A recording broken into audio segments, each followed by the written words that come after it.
최경영의 최강 시사.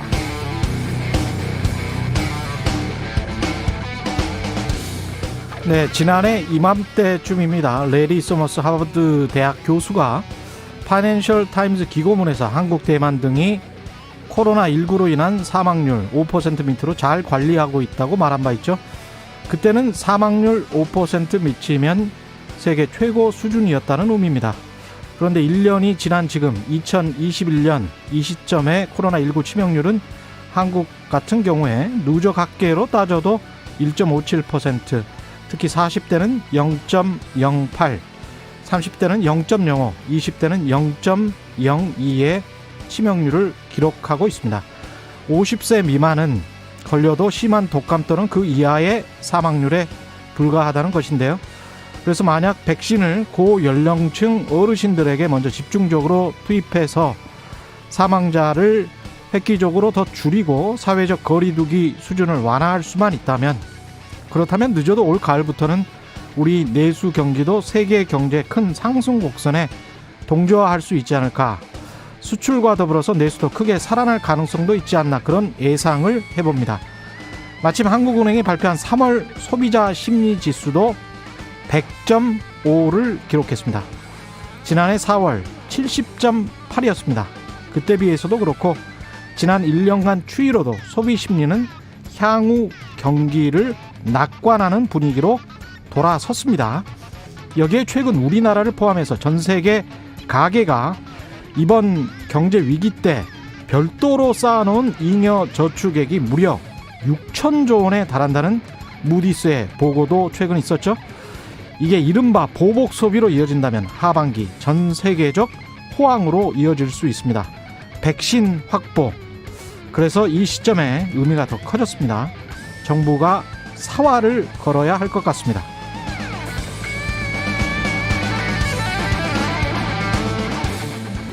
네, 안녕하십니까. 4월 21일 세상에 이익이 되는 방송 최경영의 최강시사 출발합니다. 저는 KBS 최경영 기자고요.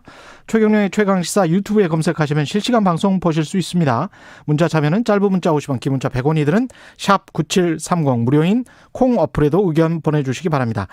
오늘 1부에서는 시진핑 중국 국가주석이 보아오 포럼 기조연설에서 미국 겨냥한 발언을 쏟아냈는데 미중 갈등 관심이 모아지고 있습니다. 전문가와 함께 이 문제 자세히 짚어보고요. 2부에서는 이재호의 이게 정치라고, 국민의힘 이재호 상임 고문과 만나봅니다.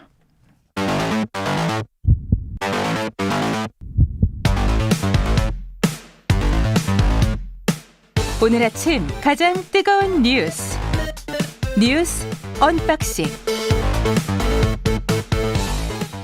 네, 뉴스 언박싱 시작합니다. 민동기 기자, 김민아 시사평론가 나와 있습니다. 안녕하십니까? 안녕하세요. 예, 백신 이야기, 백신 스와프 어제 그 보도가 계속 나오고 있네요. 미국과 정의용 외교부 장관이 이제 미국과 백신 스와프를 협의 중이다라고 어제 밝혔는데요. 네.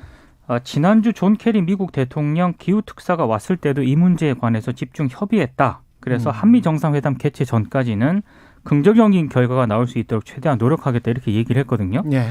근데 아무래도 중요한 건 미국의 입장 아니겠습니까? 그렇겠죠. 근데 이 구상에 대해서 현 단계에서는 쉽지 않다는 뜻을 1차적으로 전한 것으로 지금 알려졌고요. 예. 이 방역 당국 쪽에서도 지금 기자들이 이제 물으니까 예. 한미 백신 스와프는 세부적으로 설명해 드릴 내용이 없다. 국민에게 설명해 드릴 만한 성과가 나오지 않았다. 이런 입장을 밝혔거든요. 예. 그래서 또 일부 언론에서는 너무 지금 다급해진 정부가 예. 이 협상 내용을 미리 좀 너무 공개한 것 아니냐, 이런 또 비판도 좀 나오고 있는 상황입니다. 뭐 하여간 되기만 되면 좋겠죠. 근데 이제 이게 스와프라는 게 통화 수합을 빗대서 이제 그렇죠. 이야기하는 거죠. 그러니까 통화 수합은 이해가 쉽지 않습니까? 이게 예. 환을 가지고 하는 것이기 때문에 예. 지금의 환율에 이제 좀 있는 상태로 나중에 환 변동에 따른 이제 그 어떤 피해를 방지하고자 하는 게 이제 그 통화 수합인데, 그렇죠. 지금은 사실 백신 수합이라고 이름을 붙여놨지만 사실은 이제 미리 당겨서 이제 도입을 하고 나중에 우리가 갚겠다, 뭐 이 얘기죠. 예. 그래서 여기에 대해서 미국이 그러면 이제 동의를 해줄 거냐가 말씀하신 대로 관건인 건데, 사실 이 제안 자체는 이제 연초에 국민의힘 박진 의원이라든지 이런 사람들이 이제 좀 미리 한 바가 있었습니다. 근데 그때 네. 정부가 지금 상황을 검토해 봤을 때 이게 현실성이 없다 이렇게 판단했던 거거든요. 네. 다만 최근에 변화된 상황이 뭐냐면 미국이 지금 이제 파이자랑 그 모더나 백신을 이제 지금 접종을 하고 있는데 아스트라제네카 백신은 그냥 비축해 놓고 있는 그런 상황인 것인데 이 아스트라제네카 백신을 멕시코라든지 캐나다에 각각 이제 좀 빌려주고 다시 백신을 받기로 한 이런 상황의 변화들이 있었죠. 예. 그러면 이 캐나다하고 멕시코에는 해주는 것을 우리에게도 해줄 수 있지 않겠는가? 이제 이런 접근이 지금 이제 좀 진행되고 있는 것 같은데. 그거는 가능할 것 같아요. 그렇죠. 예. 그러면 문제는 뭘 주고 뭘 받아오느냐. 이게 좀 계산이 좀 돼야 되는 거죠. 예를 들면 지금 이 백신 수합이다라는 걸 전제로 하면 우리가 미국에 뭔가 나중에 줘야 될 게 있는 거 아니겠습니까? 예. 근데 지금 상황에서는 사실 우리가 이제 생산하고 있는 백신이 그것도 이제 코백스 퍼실리티 납품하는 거지만 이제 아스트라제네카 뿐이고 그럼 이 아스트라제네카를 주고 뭐 아스트라제네카를 또 받아오는 거냐. 이제 이 그림이 될 가능성이 지금 있다고 이제 언론은 이제 보고 있는 건데 예. 다만 이 경우에는 이제 아스트라제네카에 대한 불안감이나 이런 게 있기 때문에 다소 이제 어려울 수 있지 않겠는가 이런 전망이 있고요.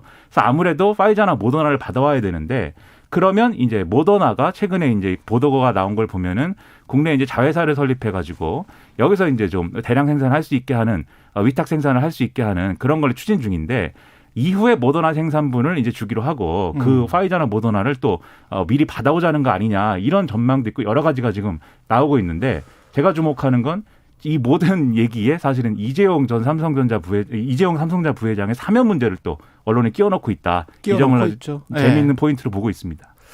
반도체를 가지고 기브앤테이크를 하자 뭐 이런 이야기인 것 같고 언론의 주장은 제가 지난번 뭐 오프닝에서 그 주장에 허황됨은 많이 지적을 했고요. 그게 만약에 이제 삼성전자 입장에서 장사가 된다면 충분히 그렇게 할 수도 있겠죠. 네.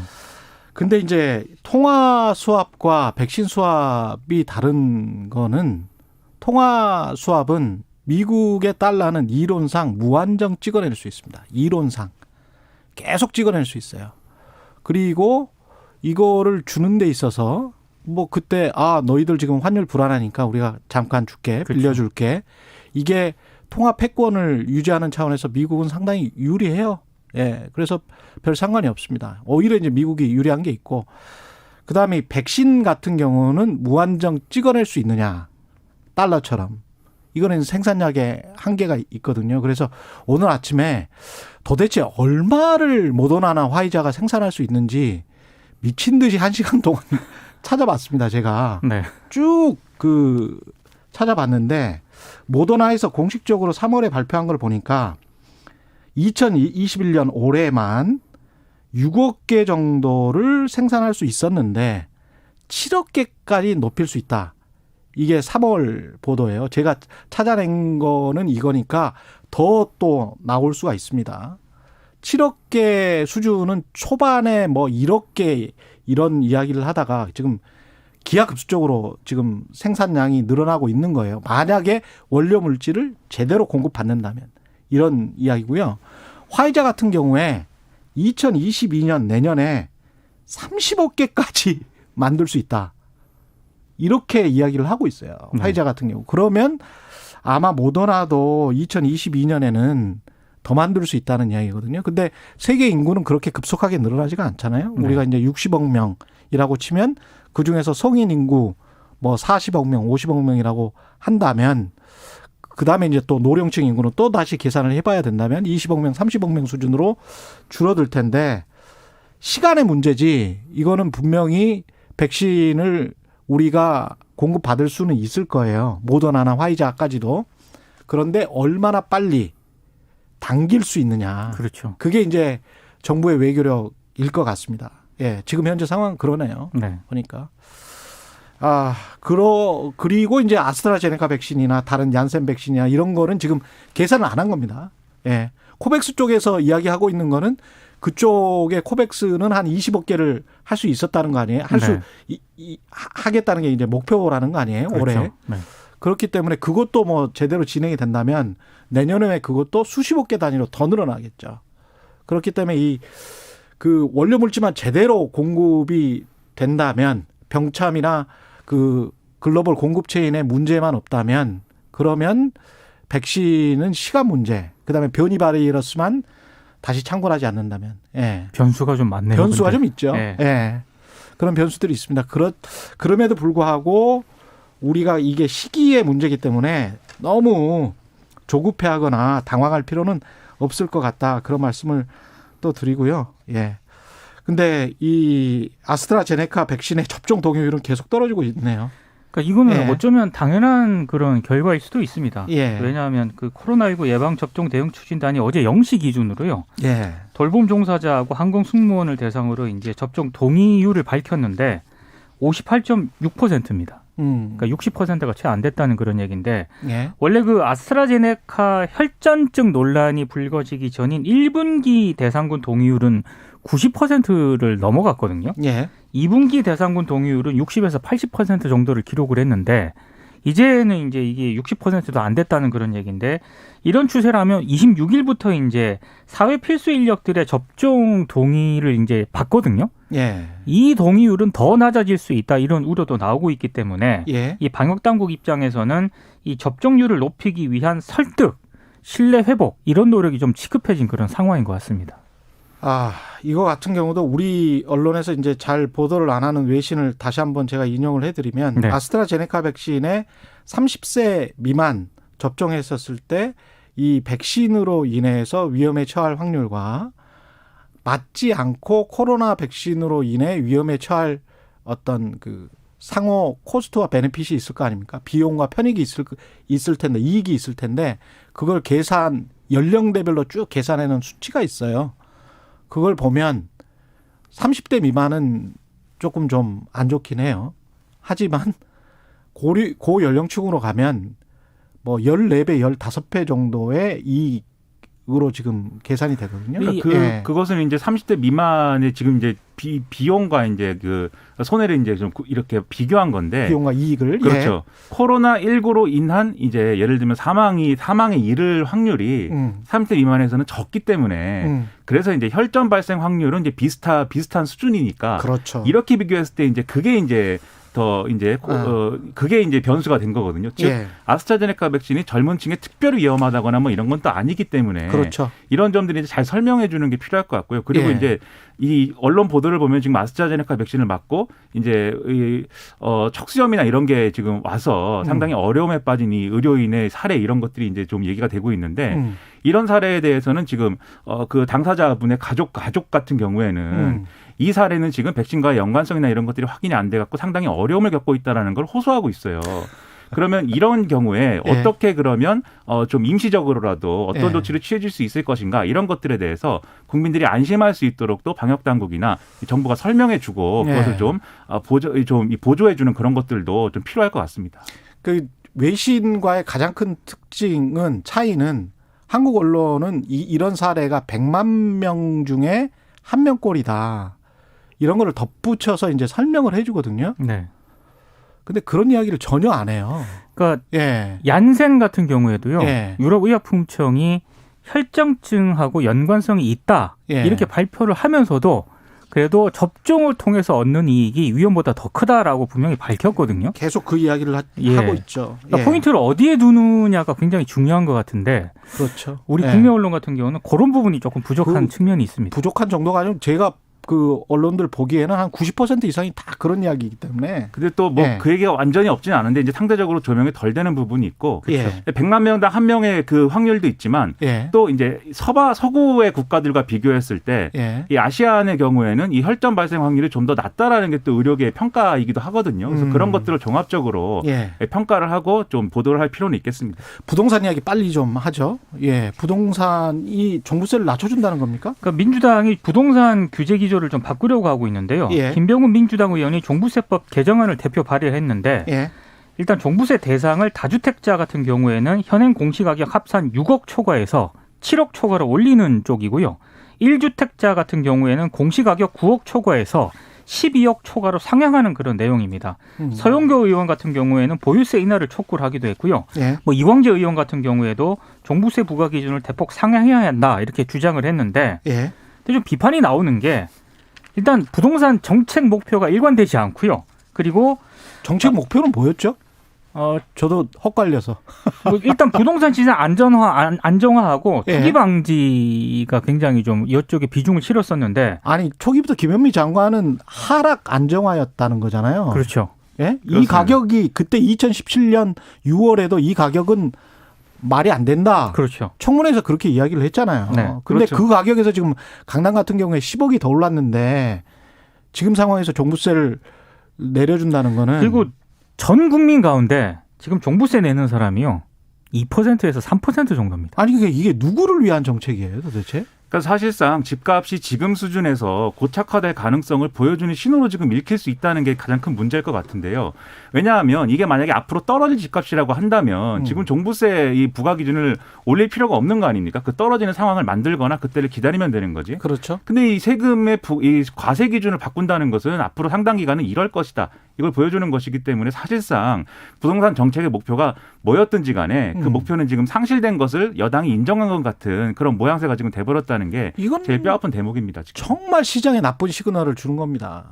조세 정책까지 지금 흔들릴 수 있기 때문에 굉장히 우려가 됩니다. 그러니까 조세도 조세고 지금 또 이 대출 규제에도 완화를 하는 수순으로 가는데 네. 이것은 또 빚내서 집사라 시대가 다시 오는 거냐. 이런 2015년 평가가 최경환 부총리하고 그렇죠. 거의 비슷한 상황인 거죠. 그렇죠. 물론 이제 여러 가지 비율이나 세부적인 어떤 숫자는 다를 수가 있겠지만 그동안 대출 규제를 어쨌든 강화해 왔고 이 투기 세력, 뭐 투기 수요를 줄이기 위해서 대출 규제를 강화해 왔는데 지금 어쨌든 뭐 무주택자와 실수요자를 위한 뭐 대출 완화라고는 하지만 이걸 다시 열고 있고 특히 이제 지금 LTV의 경우에는 뭐 예를 들면 무주택자의 경우에 LTV의 경우에는 좀 풀어줄 수 있다는 생각을 저도 하지만 예를 들면 DSR 이것은 이제 일종의 내가 이제 이 상환 능력이 있는 것에 대해서 이제 평가를 하는 평생 소득과 관련된 거거든요. 그렇죠. 이거는. 이걸 예. 어떻게 풀어줄 것이냐 이게 잘못하면 약탈적 대출이 될 수가 있고 그렇습니다. 특히 청년층에 대해서 이걸 풀어준다고 할 때 근거가 지금 청년층의 소득이 없다 보니까 미래 소득까지 고려해서 평가하는 방법도 있다 이렇게 얘기를 하는데 그 미래 소득이라는 게 뭐겠습니까? 사실 기준이 사실은 명확치 않은 거죠.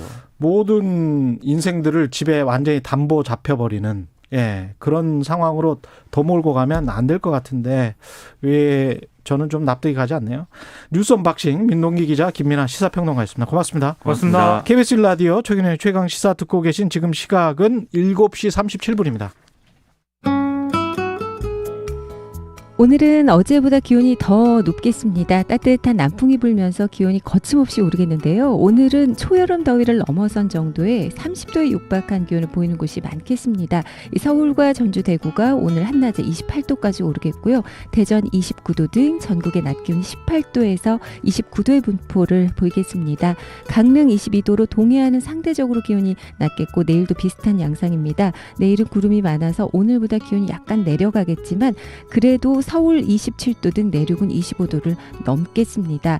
오늘도 전국이 맑겠고 남부지방은 구름이 다소 끼겠습니다. 내륙에는 오늘 새벽에 안개가 지금 드리워져 있는데 아침까지는 지속되는 곳이 있겠습니다.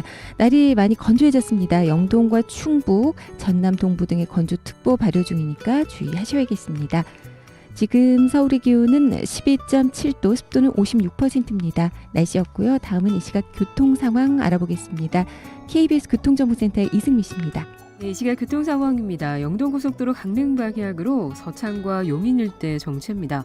이천나들목 진출로에는 화물차 관련 사고를 처리하고 있고요. 경부고속도로 부산 방향으로 한남에서 반포, 신갈에서 수원 쪽 정체고 동탄분기점 부근 고장난 차 여파로 밀리고 있고요. 서울시내 강변북로 일산 쪽으로 동호대교에서 반포대교 쪽으로도 고장난 차 여파로 밀립니다. 올림픽대로 하남 방향으로는 행주대교에서 사고 처리 중인 성산대교 지나 한강대교까지 막힙니다. KBS 교통정보센터였습니다. 오늘 하루 이슈의 중심. 당신의 아침을 책임지는 직격 인터뷰. 여러분은 지금 KBS 1라디오 최경영의 최강시사와 함께하고 계십니다. 어제 아시아판 다보스 포럼으로 불리는 보아오 포럼에서 시진핑 중국 국가주석이 미국이라는 단어는 사용하지 않았습니다마는 미국을 겨냥해서 작심 발언을 쏟아냈다. 이렇게 평가를 해도 될 것 같습니다. 미중 갈등 거기에 낀 한국 어제 오늘의 이야기는 아니죠. 아주 오래된 화두입니다. 이 상황 어떻게 해야 될지 한국외국어대학교 국제지역대학원 강준영 교수와 이야기 나눠보겠습니다. 안녕하십니까? 네, 안녕하세요. 예. 어제 보아오 포럼 개막식에 시진핑 국가주석이 이제 기조연설을 했는데 네네. 어떻게 들으셨습니까? 네, 뭐 말씀하셨지만 이 보아오 포럼이라는 게 원래는 다자간 경제협의체입니다. 예. 이게 아시아 지역에. 그러다가 이제 중국이 아시아에서 소위 경제적 부상을 바탕으로 힘이 생기면서 지금은 조금 그 중국의 일종의 그 국제전략 선전 비슷한 그런 장소로 바뀌었거든요. 예. 뭐 중국이 모든 돈을 대고 그 소위 다보스 포럼에 대항할 수 있는 아시아판 이제 다보스 포럼을 만든다는 계획을 가지고 한 거니까 그러다 보니까 아무래도 아시아인들의 세계를 주로 강조를 합니다. 그러니까 특히 시진핑 주석 같은 경우는 2012년에 권력을 잡는데 2013년부터 본격적인 대외 외교를 전개하면서 아시아인의 문제는 아시아인들끼리 좀 해보자라는 얘기를 많이 했었어요. 예. 이제 그런 부분들이 특히 트럼프 대통령의 지난 미국 정부가 4년간 그 중국에 대한 강력한 압박을 하지 않았습니까? 예. 이제 그거에 대해서 쌓인 것들이 많이 있었죠. 예. 그러니까 바이든 행정부가 들어서고 나서 조금 그런 게 완화되거나 좀 틈이 보이면 좋았는데 바이든 행정부도 기존의 트럼프 정부의 소위 대중 압박을 그대로 기조를 유지하고 오히려 거기에 인권이라든지 민주 뭐 이런 가치 문제를 들고 나와서 더 추가해버렸죠. 네, 예. 규범적으로 압박을 하는 모습을 보이니까 그런 데 대해서 다자주의를 강조하고 어떤 일국이 특정한 이데올로기나 이런 걸 가지고 편가르게 하지 말라는 얘기를 쭉 해왔거든요. 예. 그러니까 어제 기조연설 같은 경우도 기본적으로 좀 말씀하셨다시피 미국이라는 국가명은 전혀 언급하지 않았지만 안 나왔어요. 누가 봐도 알 수 있듯이 미국을 겨냥한 예. 그런 발언이었다. 이렇게 봐야 될 것 같습니다. 어떤 부분들이 의미가 있었다. 어떤 내용이었습니까? 뭐 요즘 예. 그 중국과 미국 사이의 다툼을 보시면 잘 아시겠지만 사실 그 바이든 대통령과 시진핑 중국 국가주석 간의 전화 통화, 그다음에 예. 지난 3월 18일에 중미 간 소위 그 외교 수장들 간의 대화 이런 데를 쭉 보시면 아시지만 지금 미국이 중국을 압박하는 가장 큰 거는 인권과 이 예. 제도 이런 문제입니다. 그런데 예. 이제 이런 것들을 중국에서는 이게 내정에 관한 문제인데 왜 이런 걸 자꾸 간섭을 하느냐. 예. 홍콩 중화인민공화국 특별행정구고 그 신장 위구르도 중화인민공화국 신장 자치구다. 거기에 왜 그런 얘기를 하느냐. 그런데 이제 미국 입장은 다르죠. 중국은 그게 자신들은 내정이라고 얘기하지만 중국의 그러한 행동들이 기존의 안정적이고 규범적인 국제 질서를 해치기 때문에 내정 문제가 아니라는 겁니다. 예. 그럼 시진핑 주석은 당연히 거기에 대해서 반발을 하는 거죠. 그래서 우리는 내정 문제에 대해서 남이 간섭하는 거를 절대 용납할 수 없고 예. 또 하나는 중국이 뭐 패권적으로 나서서 뭐 군비 확장을 하고 막 그런다고 얘기를 하는데 우리는 그런 패권을 추구할 생각도 없고 군비 확장도 안 할 거다. 이걸 다시 한번 이야기했어요. 우리는 패권 추구하지 않는다. 그렇습니다. 네. 예. 그거는 뭐 계속적으로 강조를 해야겠죠. 그렇죠. 예. 그래서 우리는 미국이 얘기하듯이 중국이 그렇게 패권을 추구해서 미중 간의 어떤 그 극렬한 갈등을 조장하는 대상으로 미국에 의해서 우리가 알려져 있는데 중국은 그렇지 않다라는 거를 다시 한번 강변을 하고 예. 결국은 다자주의 시스템에서 협력을 통해서 이걸 풀어가는 그런 부분들을 얘기하자. 그런 것들이 가장 핵심적인 거죠. 그런데 그 안을 자세히 살펴보면 예. 역시 미국은 미국대로 자신들의 가치를 강조하고 하지만 예. 시진핑 중국의 입장에서는 중국도 또 다른 하나의 국제 질서를 만들 수 있는 여력이 되어 있고 예. 우리를 따라라. 그래서 다시 말해서 미국 중심의 국제 질서에서 벗어난 또 다른 질서를 중국도 만들 수 있다. 이제 이런 얘기들을 강조한 부분들이 그런 연설에 뭐 최근 몇 년간 계속 나오고 있는 겁니다. 신질서 뉴 오더라는 이야기를 네네. 했거든요. 근데 그게 또 이제 패권을 추구는 하지 않지만 다자간 신질서를 만들자 이런 이야기잖아요. 네, 그렇습니다. 미국 입장으로서는 어떻게 이런 거는 대응을 해야 될까요? 미국은 그렇게 보는 거죠. 예. 특히 이제 트럼프 대통령의 지난 정부는 중국과 1대1로 예. 대응을 했습니다. 예. 그래서 특히 이제 표면적으로 나타나는 부분에 대해서 예를 들면 무역이라든지 뭐 관세라든지 이런 데 네. 대해서 직접적으로 1대1로 중국과 미국 구도를 만들었단 말이죠. 그렇죠. 그런데 바이든 대통령은 그렇게 하지 않습니다. 바이든 대통령은 미국이 주도하는 국제 질서에 의해서 형성된 규범을 가지고 중국과 대항하겠다. 그러니까 동맹 체제를 강조를 그렇습니다. 하죠. 민주동맹이라는 예. 표현을 쓰는데 예. 그래서 중국 대 국제사회 구도로 만들겠다는 겁니다. 그러니까 혼자서 지금까지 중국과 지난 몇 년간 대결을 했는데 사실 얻은 게 미국이 생각한 것만큼 없었죠. 특히 트럼프 행정부가 생각한 것만큼. 무역 수지는 계속 적자였고. 당연히 더 예. 많이 사서 쓰고. 그렇죠. 그거는 뭐냐면 과거와 같은 미소 냉전과 같은 형태로 중국을 바라보면 안 된다라는 생각을 하는 것 같아요. 예를 맞습니다. 들어서 예. 옛날에 미소 냉전은 잘 아다시피 군사적인 맞습니다. 예. 영역이 컸는데 지금 중국은 그런 게 아니거든요. 그리고 내부적으로 미국과 중국 간에 소위 경제적으로 얽히고 설킨 부분이 굉장히 많습니다. 결국은 이제 미국도 살으려면 트럼프식 압박을 계속 해가지고는 미국 경제도 굉장히 어려워진단 말이죠. 미국 기업들이 위험에 처할 수 그렇습니다. 있습니다. 예. 그래서 좀 낮은 단계 교류는 그냥 가고 새로운 부분에 대한 이런 것들은 강화를 하면서 이제 뭐 기후, 환경 이런 거는 협력하겠다. 근데 이제 중국 입장에서는 그런 거예요. 예. 자신들이 공격할 거는 다 하고 예. 그런 부분은 우리랑 협력하자고 그런다. 그렇죠. 지금 그래서 서로 눈치 보고 조절하는 과정.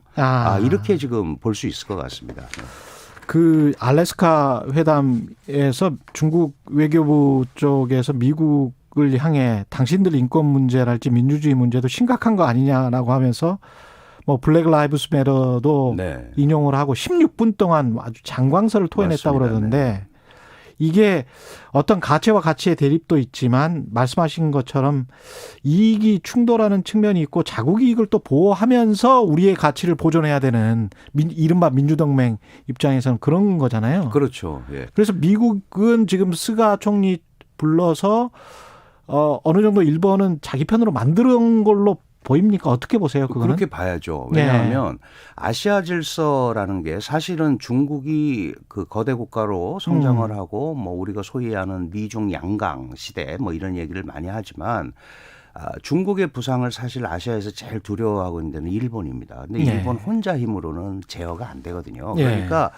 이미 그 아베 정부 때부터 그 미국 정부와 아주 밀착해서 미일 동맹을 강화하는 형태로 계속 나갔고, 이제 물론 스가 총리 시대가 됐습니다마는 그 부분에 대해서는 미국과 밀접한 관계를 계속 가지고 가는 것이 중국 제어하는 데 좋다고 생각을 하는 거죠. 그래서 이번에 스가 총리가 미국 방문해서 만났을 때 그동안 불문율로 되어 있던 대만 문제를 공동으로 언급을 한단 말이죠. 그렇죠. 이런 것들은 사실은 홍콩 문제, 그다음에 신강 위구르 문제 이거와 더불어서 사실은 그 미중 관계 아킬레스건입니다. 대만 문제를 이렇게 언급을 하는 이 순간 대만에 그 이제 대사관은 없지 않습니까? 외교 관계가 아니니까. 그렇죠. 일본 이제 우호협회라는 게 있습니다. 일본과 대만 간의 우호협회. 그리고 대만과 일본 굉장히 친하잖아요. 그럼 일장기가 처음으로 걸렸습니다. 그동안은 그 의식해서 안 내놓다가 결국은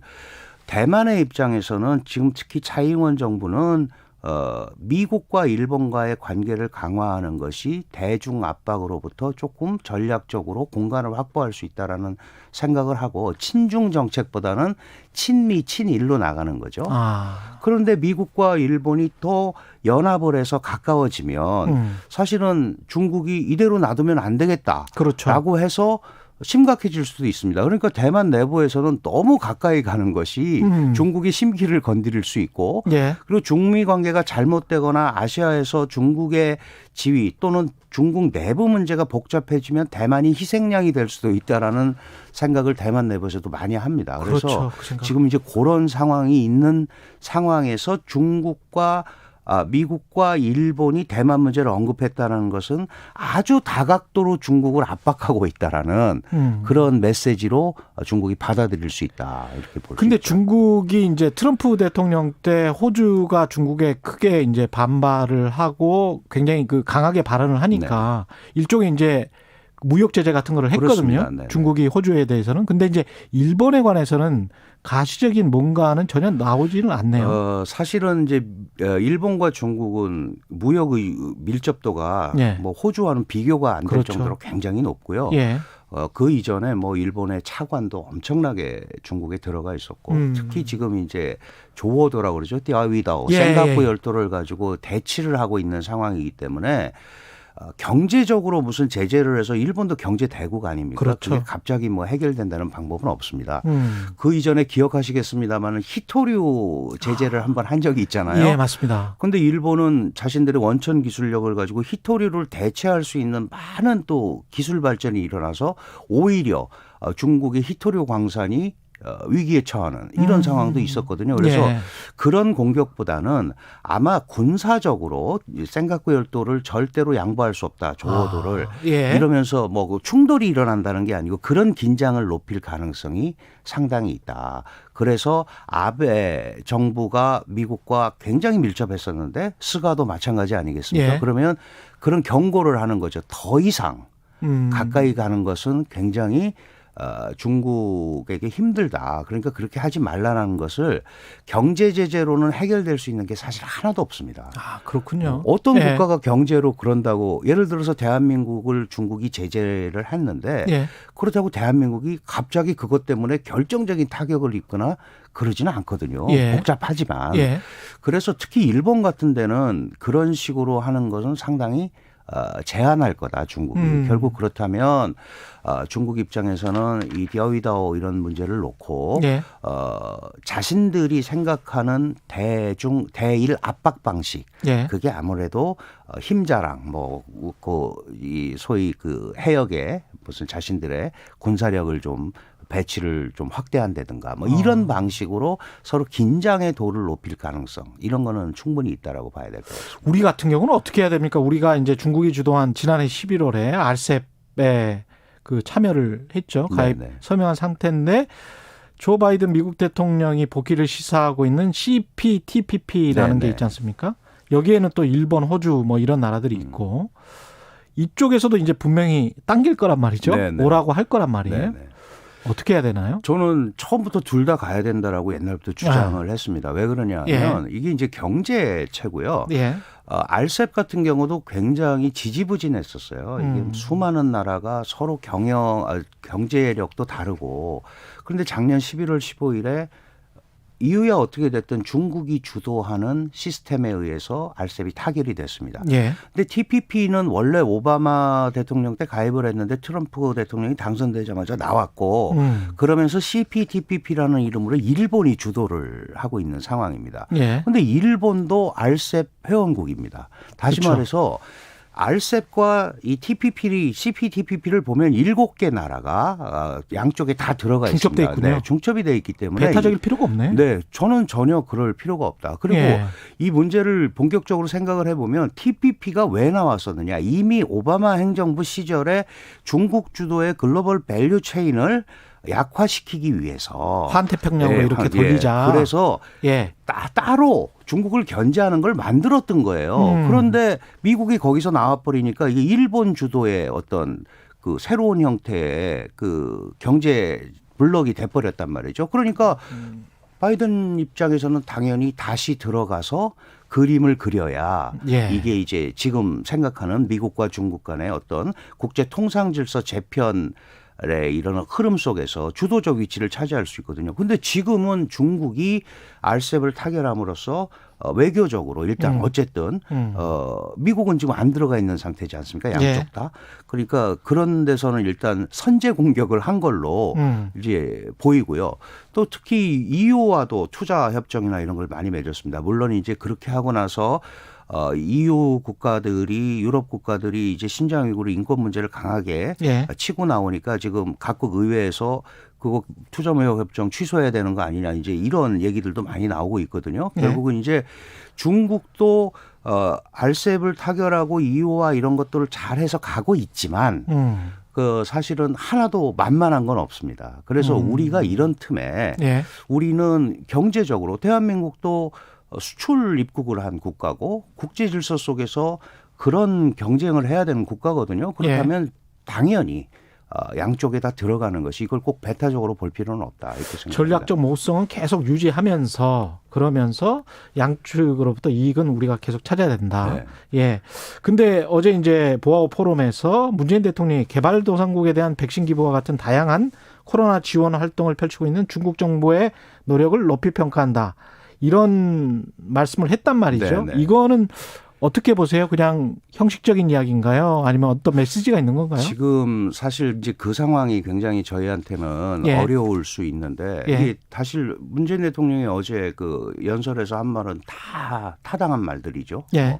다자주의, 포용, 협력, 예. 백신 같이 쓰자. 예. 그런데 문제는 이제 중국의 그 코로나 백신 대응, 코백스에 참여하고 이런 것들이 왜 이루어졌는지를 잘 봐야 되는데 사실 우리가 뭐 이게 우한에서 발병을 했다, 차이나 바이러스다 이런 얘기들이 막 나왔었지 않습니까? 예. 그래서 트럼프 시대에 시간이 거의 네. 10초밖에 안 남았어요. 네네. 예. 그래서 그런 부분에 대해서는 중국과 협력하겠다는 메시지를 주는 건데 이게 잘못해서 미국이 다른 메시지를 주면 들리게는 안 하도록 오늘 말씀 감사합니다.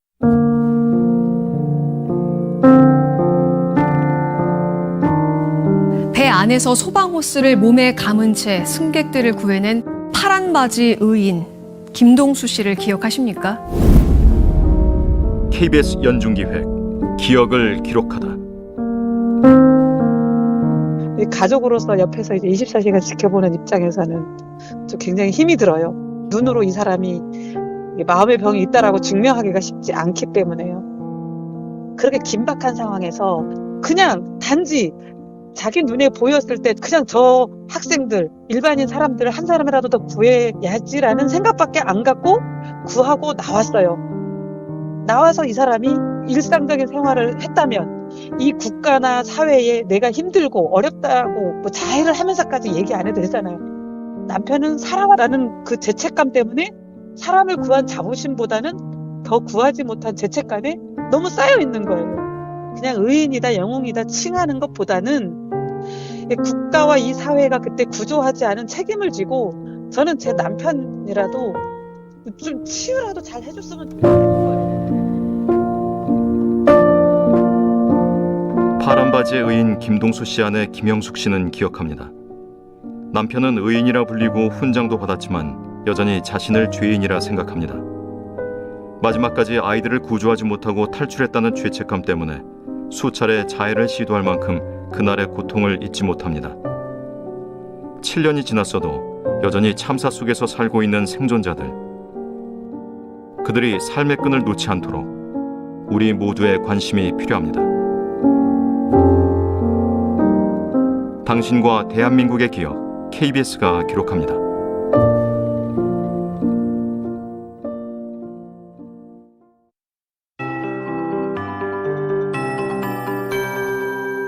KBS 58분 날씨. 대기가 매우 건조한 가운데 오늘도 중부지방은 맑겠고 남부지방은 구름이 많이 끼겠습니다. 통상 4월에는 사흘에 한 번꼴로 비가 내리곤 하는데요. 모레 오전쯤 호남과 제주에만 비가 올 전망입니다. 중부지방은 이날 빗방울만 떨어지겠습니다. 낮 기온이 어제보다 더 높겠습니다. 이 서울과 전주, 대구 등 주요 도시들 대부분 28도까지 오르겠습니다. 기온이 아주 거침없이 오르겠는데요. 초여름 더위를 넘어선 정도로 30도에 육박한 기온을 보이는 곳이 많겠습니다. 대전도 29도까지 오르고 강릉이 상대적으로 낮은 22도의 낮 기온을 예상하고 있습니다. 내일은 오늘과 달리 구름량이 많겠습니다. 전국이 흐리겠는데요. 흐림에도 이 구름이 햇볕을 가림에도 낮 기온이 서울 27도까지 오르는 등 고온이 되겠습니다. 오늘 중부지방 대체로 맑고 남부지방 구름이 많이 끼겠습니다. 오전까지는 안개가 짙게 끼는 곳이 있겠습니다. 내일은 서울의 아침 기온이 15도, 낮 최고 기온 27도로 아침 기온은 오늘보다 높겠습니다.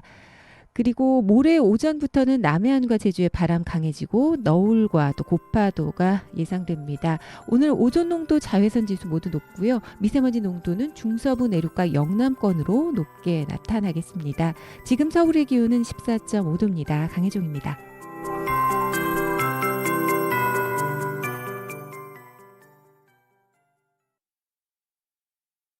정성을 다하는 국민의 방송 KBS가 8시를 알려드립니다. AM 711kHz, FM 97.3MHz KBS 1라디오입니다. HLKA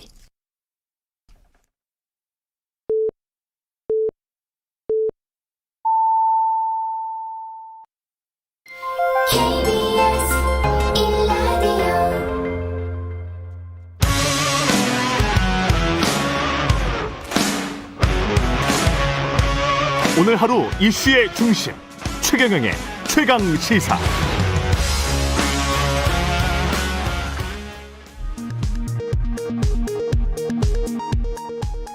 먼저 간추린 뉴스입니다. 정세균 전 국무총리는 대선 출마와 관련해 민주당 전당대회가 끝나면 국민에게 보고를 드려야겠다고 생각하고 있다고 말했습니다. 국회는 오늘 오후 본회의에서 이스타항공 창업주로서 횡령 배임 혐의가 있는 무소속 이상직 의원에 대한 체포동의안 표결 절차를 밟을 것으로 예상됩니다.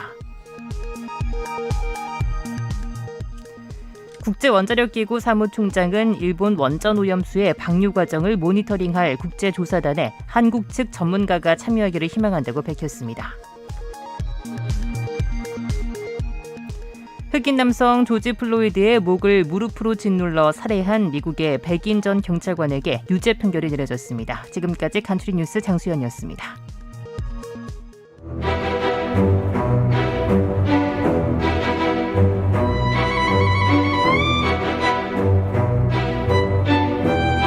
이재호의 이게 정치라오. 네, 이재호의 이게 정치라오. 국민의힘 이재호 상임 고문님 매달 월간으로 모셔서 여의도 정치의 뜨거운 현안들 야당의 눈으로 자세히 들여다보고 있습니다. 이재호의 이게 정치라오. 국민의힘 이재호 상임 고문 연결되어 있습니다. 안녕하세요. 예, 안녕하십니까. 예, 지난 재보궐선거에서 국민의힘이 압승하기는 했습니다만은 고모님은 어떻게 생각하세요? 본인들 실력은 아니지 않느냐 이런 말들도 많이 하고 있습니다. 예. 그 당연하죠. 여론조사에서 국민의힘이 좋아서 찍었다는 게 3%, 7% 이래 나오잖아요. 예. 그러니까 국민의힘이 잘해서 표가 간 건 아니고 예. 문재인 정부가 못해서 표가 민주당에 안 간 거죠. 예. 예. 예, 앞으로 어떻게 국민의힘이 해야 할까에 따라서 하느냐에 따라서 또 대선 향배가 결정이 될 텐데요. 그죠? 그렇습니다. 예. 이번에 국민의힘이 표가 몰린 것은 이제 고정표 있지 않습니까? 여든 야든. 예. 여든 야든 한 30%는 고정표가 있는데 그 고정표 갖고는 당선이 안 되지 않습니까? 예. 그러면 고정표 이외에서 온 표들은 언제든지 떠나갈 수 있다는 것 아닙니까? 예. 그러니까 언제든지 떠나갈 수 있는 표가 안 떠나게 하려면, 그러니까 집에 들어왔는데 그 집이 좋으면 눌려 사는데 예. 집이 나쁘면 또 딴 데로 가잖아요. 예. 그러니까 그걸 막으려면 국민님이 정말 뼈를 깎는 그런 노력을 하고 정말 잘해야 되는데. 예. 그게 이제 걱정이죠, 예. 어떻게 하는 것이 잘하는 것인지. 우선은 이제 전당대회가 이제 남아 있으니까 다가오고 있으니까 이번 전당대회는 대선 전에 마지막 전당대회지 않습니까? 예. 이번 전당대회에서 뽑히는 사람들이 당의 지도부가 대선을 치르잖아요. 예. 그러니까 이번 전당대회는 국민이 혼자서 자기네들 대표 뽑는다 이렇게 해서는 안 되고 내년에 정권 교체를 염두에 두고 범야권 통합 전당대회를 해갖고 예. 밖에서 대선 후보로 나오겠다는 사람들 자천이든 타천이든 대선 후보 물망에 있는 사람들이 이번 국민의힘 전당대회 때 다 참여하게 하려면 예. 통합 전당대회를 해갖고 단일 야당을 건설해야죠. 그게 제일 중요하고, 예.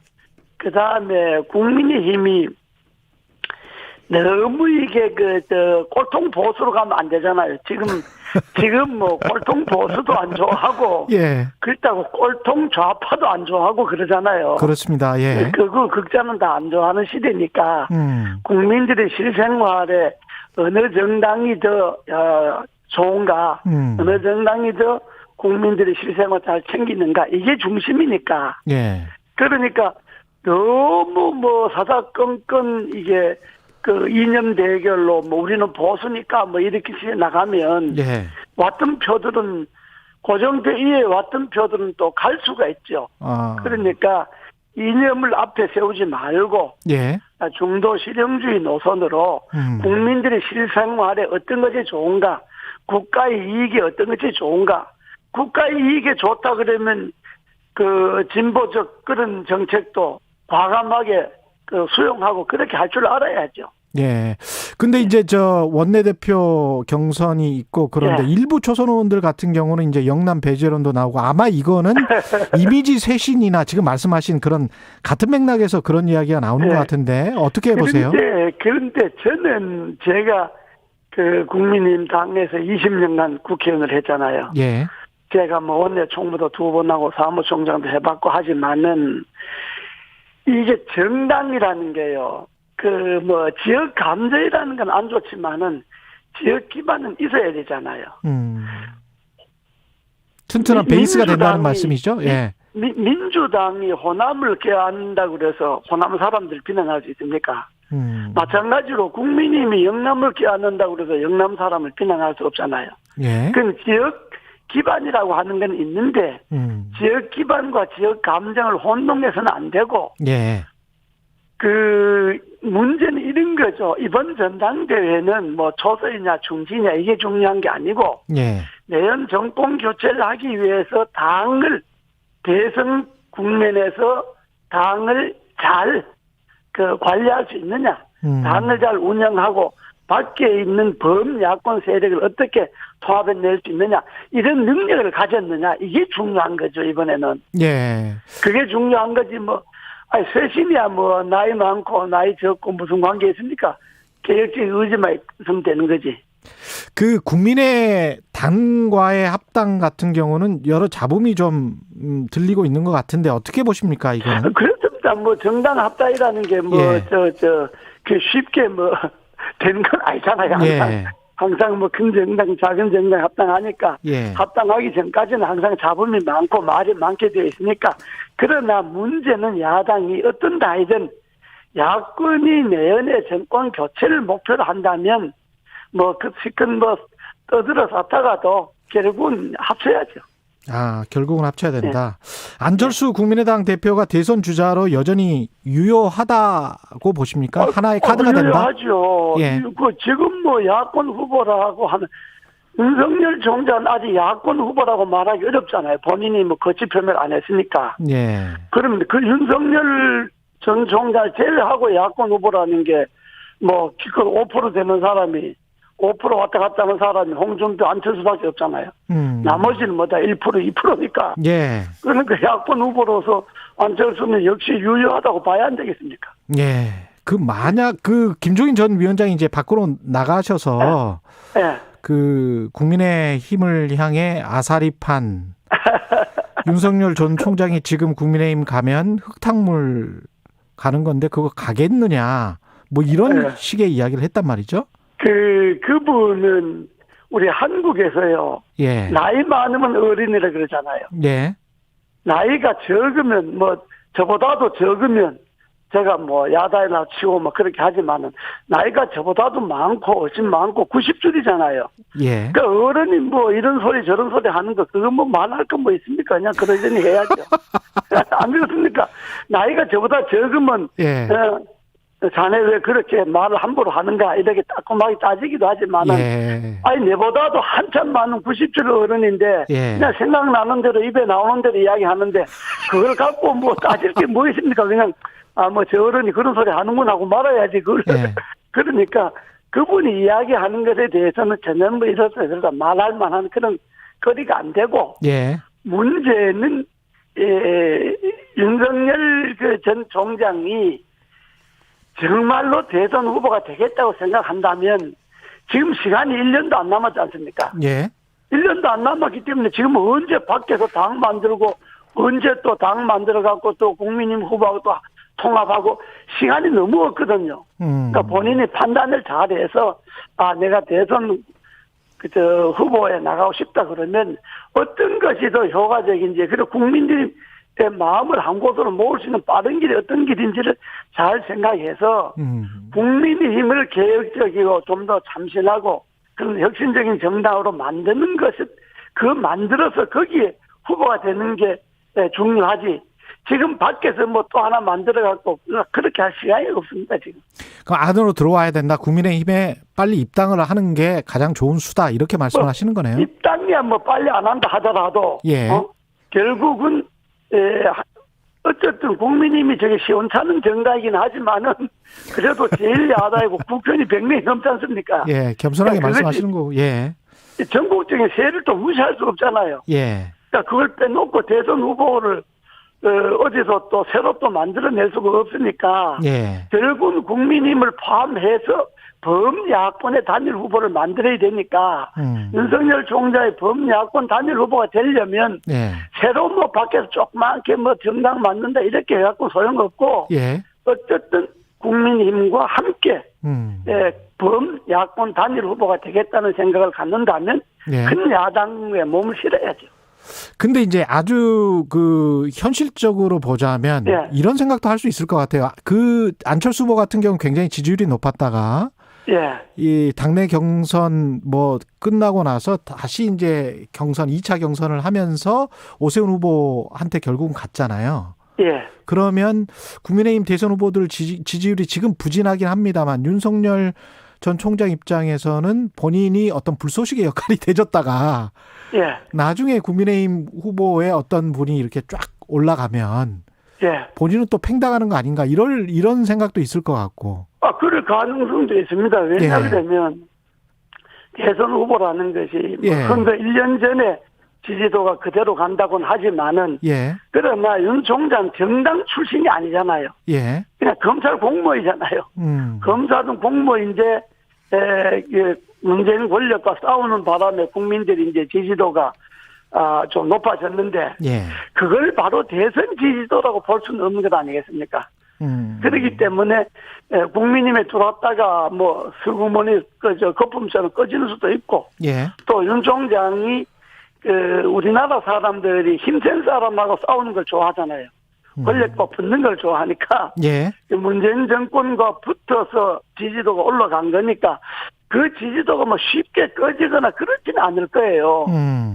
그러나 뭐 반기문 총장이나 고은 총리처럼 그렇게 거품처럼 뭐 떴다 꺼졌다 이렇게는 하진 않겠지만은 나 이분이 정당인이 아니잖아요. 정치인이 아니기 때문에 그야말로 검찰 공무원이기 때문에 대선 국면을 만들어 가려면 그것만 갖고는 안 되잖아요.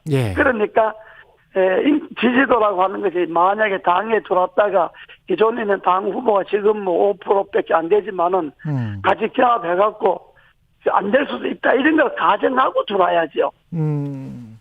김종인 전 위원장 같은 경우는 그 마크롱 모델 이야기를 하고 있는데요. 마크롱 모델이라는 게 전진당을 밖에서 만들어서 프랑스에서 전진당 만들어서 공화당하고 사회당 일부를 흡수한 거잖아요. 그런데 내가 아까도 이야기했지만 뭐 어른이 이야기하는 게 뭐 맞다 틀렸다 얘기할 건 없지만은 그냥 뭐 입에 나오는 대로 하시는 소리니까 마크롱의 불란서는요 다당제입니다. 다당제. 그리고 거기는 충분히 마크롱 실험이 가능합니다. 그런 거 몇 달 전에 만들어도 국민들의 지지만 받으면 우리나라는 양당제가 뿌리를 박았잖아요. 지호가 1번이냐 2번이냐 뭐 여당이냐 야당이냐 이게 뿌리 박았기 때문에 밖에서 뭐 조그맣게 제3당 만들어 갖고는 앞으로 남은 기간 동안에 지구당도 다 만들기 어려운데 우리나라는 그 실험이 좀 어렵습니다. 역대 성공한 적도 없고 또 그분도 김종인 그분도 그랬잖아요. 제3지대가 성공한 일이 없다고 자기 입으로 이야기했는데 또 말을 하도 바꾸니까 뭐 종잡을 수가 없지만은 그러나 저는 우리나라에는 마크롱 실험이 안 맞다 이렇게 봅니다. 고모님은 윤석열 전 총장을 정치인으로서는 지금 아직 뭐 검증된 게 없다라고 말씀을 하셨는데 대선 주자로서 대통령감이라고는 생각을 하십니까? 어떻게 보세요? 그것도 검증이 안 된 거죠. 지금은 뭐 검찰총장이 문재인 정권이 원체 무도하게 하니까 거기에 붙어서 싸워서 국민들 속을 시원하게 해준 거니까 스트레스를 풀어준 거니까 올라갔지만은 예. 저분이 과연 이제 무슨 뭐 경제 공부하고 안보 공부하고 뭐 지금부터 이제 신문에 보면 공부한다는 거 아닙니까? 예. 대통령이 뭐 공부해도 될 것 같으면 필기시험 봐도 합격하죠. 예. 그런 게 아니니까 아직은 대통령으로서 정말 나라를 경영할 수 있는 그런 부정한 권력과 싸우기는 잘하고 사람 잡아가는 건 잘했지만은 나라를 정말 이끌 수 있는 능력이 있는가 하는 건 좀 더 두고 봐야 안 되겠습니까? 근데 국민의힘 같은 경우에 만약에 이제 윤석열 전 총장의 영입이 안 된다면 어떤 두각을 나타내는 후보가 있어야 될 것 같은데 이게 확 안 보이는 이유는 뭘까요? 아니, 자기 후보가 되겠다 하는 사람들이 예. 국민들이 머릿속에 저 사람은 깜이 아니다 이렇게 보는 거 아니겠습니까? 저 사람이 깜이라고 보면 뭐 1% 되겠습니까? 그러니까 네. 아직까지 물론 당이 후보를 만들어내서 1대1로 붙으면 여야가 1대1로 붙으면 뭐 정권 교체도 가능하고 뜰 수도 있지만은 아직까지는 국민들 눈에 저 사람에게 나라를 맡길 수 있느냐 뭐 이런 생각이 있기 때문에 안 된다고 봐야 안 되겠습니까? 본인들은 뭐 까매고 열심히 설치지만은 국민들 눈에는 아직 안 차는 거죠. 그렇군요.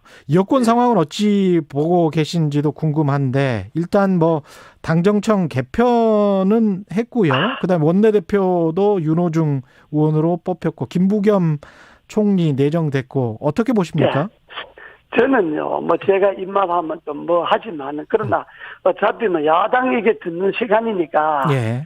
저는 문재인 정권이 지금 백약이 무효라고 봅니다. 왜냐하면 문재인 대통령 스스로가 생각을 바뀌지 않는 한은 예. 그리고 백신 문제만 해도 그렇잖아요.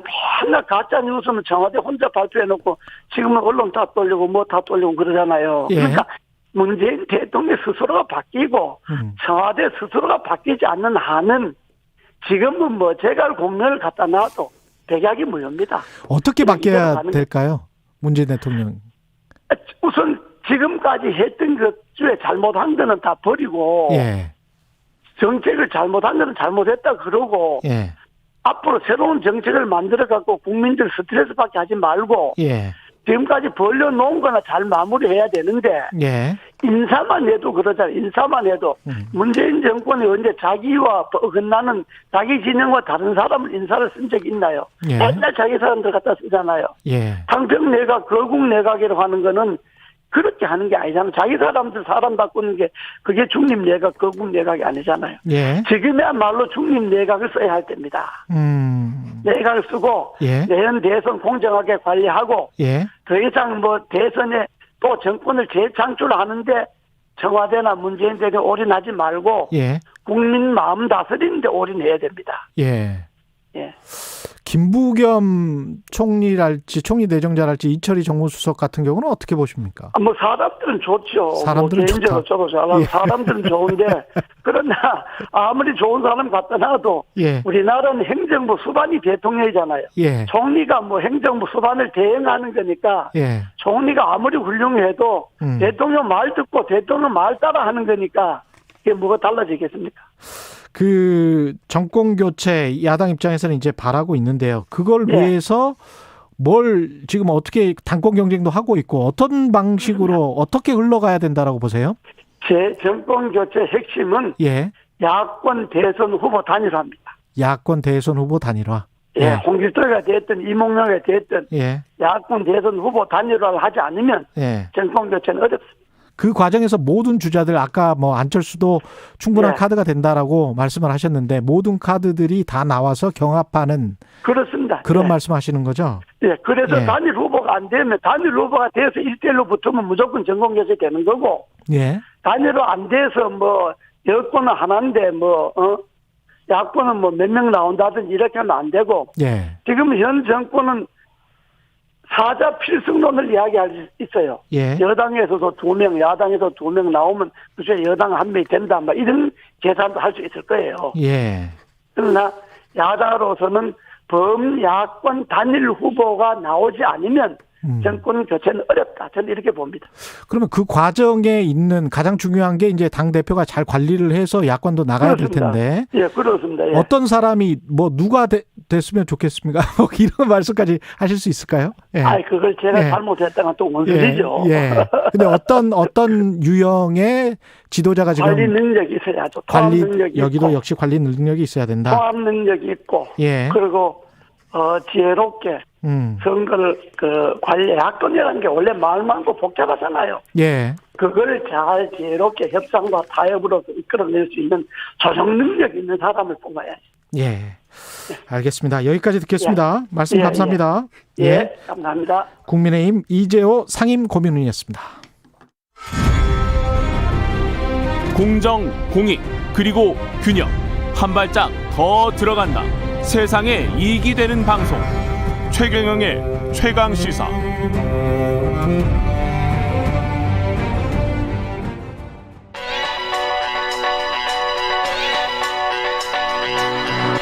최강 시사 김한의 눈.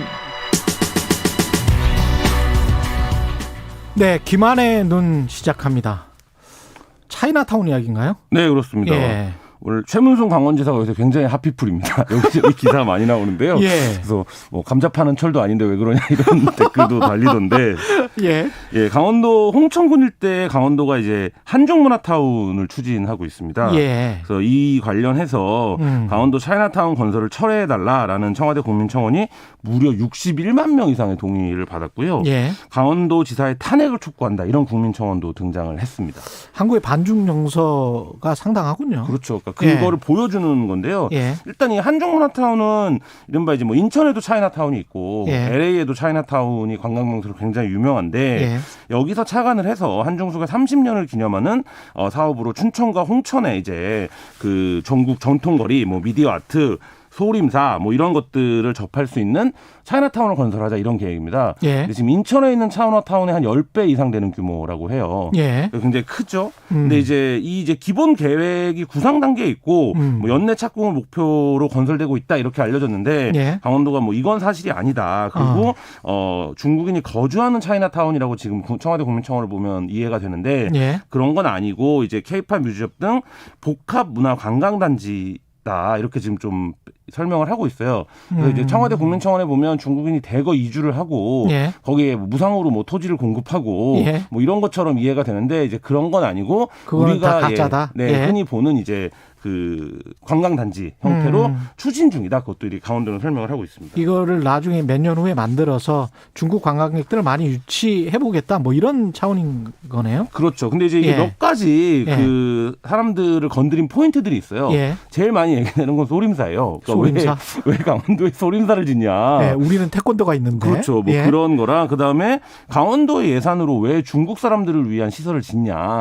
이런 논란이에요. 예. 근데 이제 이거에 대해서 강원도가 워낙 이제 논란이 뜨거우니까 예. 꼼꼼하게 팩트체크한 입장을 밝혔는데 일단 설명부터 드리면 강원도 예산 투입은 없다라는 거고요. 도 예산 투입은 없다? 네. 중국인이 사는 곳이 아니라 관광지다 그냥 이런 거고 이른바 이제 국민 정서에 반하는 뭔가 계획은 세워두지 않았다라는 건데 예. 또 이제 이렇게 설명을 하니까 또 막 네티즌들이 가만히 있지 않지 않습니까? 예. 그래서 막 찾아냈어요. 예. 뭘 찾아냈냐? 최문순 강원도지사가 이른바 이제 문화 1대1로 발언을 한 적이 있어요. 이 계획을 설명하면서.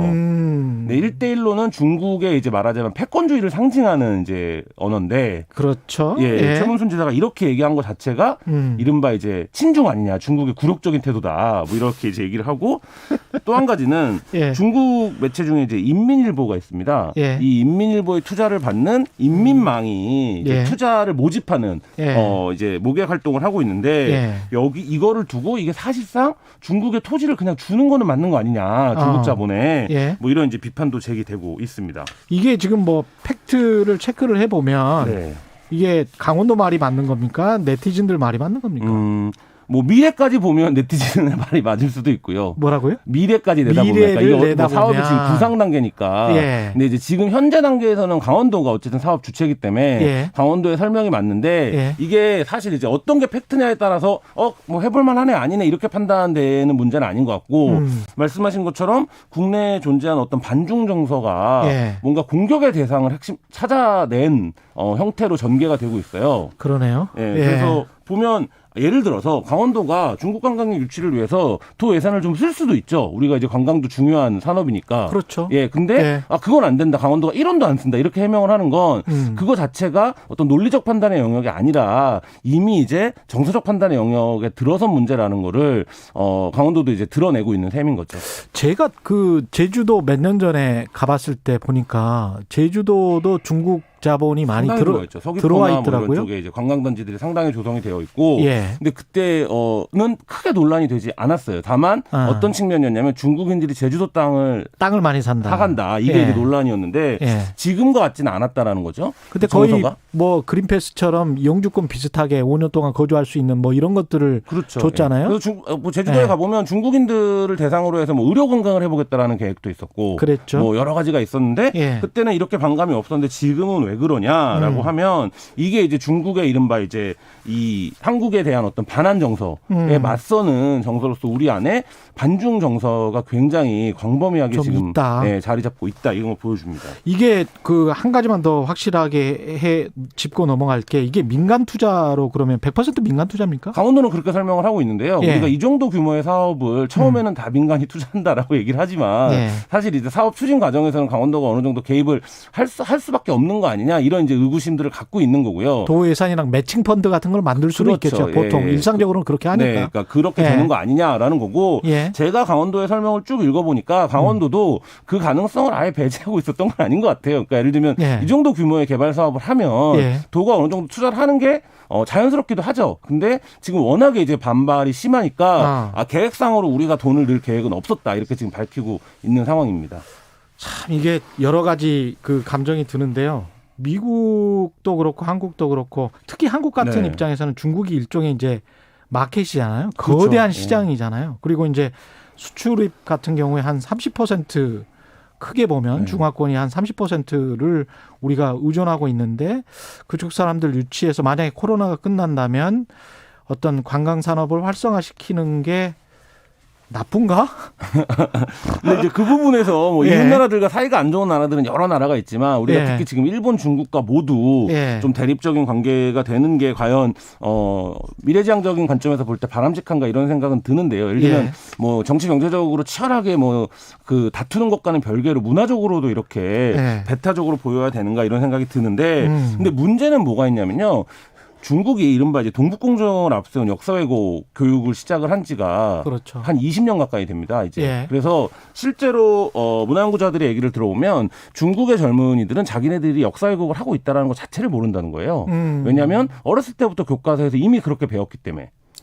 근데 우리 입장에서는 굉장히 막 화가 나잖아요. 그러니까 중국이 그런 이제 역사 왜곡 같은 것들을 그게 쌓였구나. 우리 국민들 입장에서는. 그렇죠. 이게 이제 중국의 관점에서 보면 천안문 사태 이후에 젊은 청년 세대들에게 새로운 과정, 그러니까 당에 대한 어떤 존중과 존경을 심어줄 수 있는 역사관이 필요하다라는 관점에서 이 역사 왜곡, 우리 입장에서 왜곡이죠. 왜곡 교육을 시작한 건데, 근데 중국 청년들이 이제 그 청년들이 20대가 되고 30대가 되니까 자기네들이 배운 게 이게 정사인데 우리가 왜곡을 하고 있다는 것 자체를 모르는 관점에서 지금 곳곳과 시비를 벌이고 있거든요. 뭐 한국과도 그렇고 아시아에서. 근데 이게 이제 말하자면 한국 우리 국민들의 정서를 건드리고 있는 거고 이 부분에서 그 전까지만 하더라도 한 5년 전까지만 하더라도 중국과 일본에 대한 호감도 조사를 하면 중국이 더 높을 정도로 중국에 대한 어떤 그 호감도가 좀 있었어요. 말씀하신 대로 우리가 개척해야 될 시장으로 보는 측면이 강했는데 지금은 반대로 이제 중국이라고 하면 최근에 뭐 SBS의 조선구마사라는 드라마가 폐지된 사례에서도 볼 수 있듯이 그건 좀 너무했잖아요. 네, 중국 책이 섞이면 안 된다.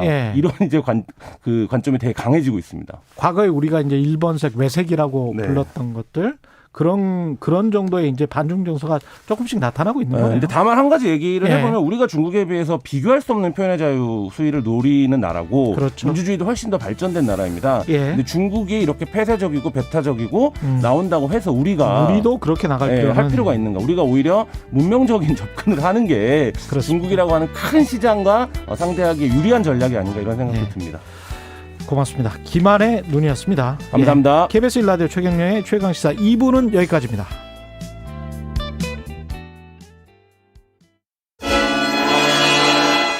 공정한 경쟁, 투명한 평가로 개천에서도 용이 날 수 있다는 믿음을 줄 수 있어야 우리 세대의 이 잔인한 임금의 격차를 다음 세대까지 물려줄 수는 없지 않겠습니까? 모두에게 정의로운 그런 땅을 물려줘야 하지 않겠습니까? KBS 뉴스 홍사훈입니다. 오후 4시 5분 홍사훈의 경제쇼. 경제도 이제는 저 홍반장 홍사훈입니다.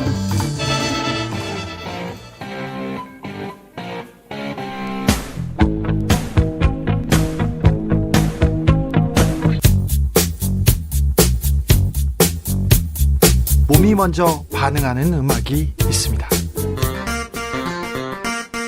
몸이 먼저 반응하는 시사도 있습니다. 매일 오후 5시 5분 KBS 1라디오 주진우 라이브. 지금 시각은 8시 30분입니다. KBS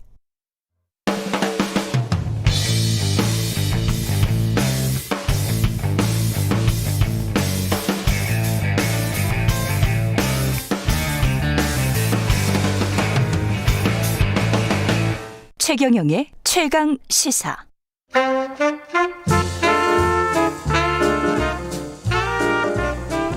세상의 모든 뉴스를 탐구합니다. 김준일의 뉴스 탐구 생활. 네, 화제가 되는 이슈를 깊이 있게 파헤쳐보는 뉴스 탐구 생활. 세상 모든 것이 궁금한 남자 김준일 뉴스톱 대표 나와 계십니다. 안녕하십니까? 예, 안녕하세요. 네. 오늘은 정치권의 문제적 남자 김종인.